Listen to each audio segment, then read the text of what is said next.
our house in order, to be able to have enough power to then be able to advocate for the others, with the others.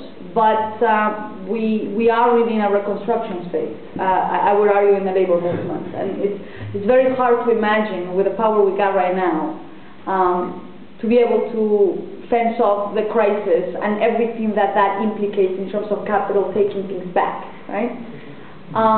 But I do think that that's something that we need to think about in the broader sense of a social unionism model, which has to think through all these different layers, right?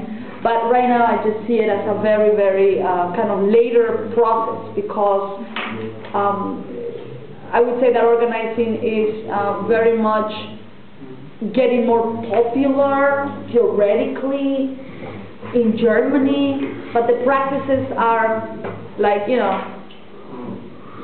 this, you know, they're very, very few. But I think there's especially one point where all the organizing is that we have to network, we have to get together with other social movements. So, I mean, it would be, and those people, they're unemployed, they have one thing, they have time. They could come to, if there's a strike, for example, so yeah, sure. they should come to the factories or wherever you are, and they could simply show their solidarity. I agree. So I agree. think it would be great to network with them, to get them there, and also if you know that someone's going to be fired in half a year or so, that you make sure, okay, but yeah, stay with us, stay informed, and come to us more and say, okay, we now want to do something to try to improve working conditions for everyone, maybe also in a way that new people hopefully at some way could be re-employed. I agree, but I also think that the unemployed should have not only a solidarity self-interest in this, and I'm not sure how much we as unions right now can fight on behalf of, you know, so because I would argue social justice unionism has to be a reciprocity, you know. It's not like you compel me, thank you very much for the charity, but it has to be a movement that is able to be able to go back and forth, so that you do something with the union, with the workers, I don't know about the union, but the workers, yeah? Hopefully those workers, at one moment in time, if you have a struggle, we need to help you. And the question for us is working right now with movements that may be stronger than us, or are able to bring power to the table against those employers that we're dealing with.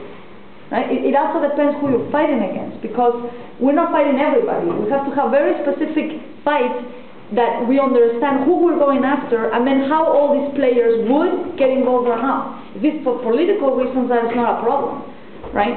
But how are we in reciprocity with movements that we cannot really help at this moment in time, right? And I would say, because the union itself is not necessarily there, not that it shouldn't be, and we need to, I take your suggestion as something we need to do, but I also want to be quite realistic, and I'm not saying that we haven't had unemployed in our picket lines with us, but I have found out that we as a union have not been able to help them deliver things they might have needed, you know. Maybe sometimes we can let them know about jobs that open up or things like that, but maybe not everybody wants to be a cleaner in this world, you know what I'm saying? Like we are not, there is a limit to that, and that's okay, you know. Okay. Genau.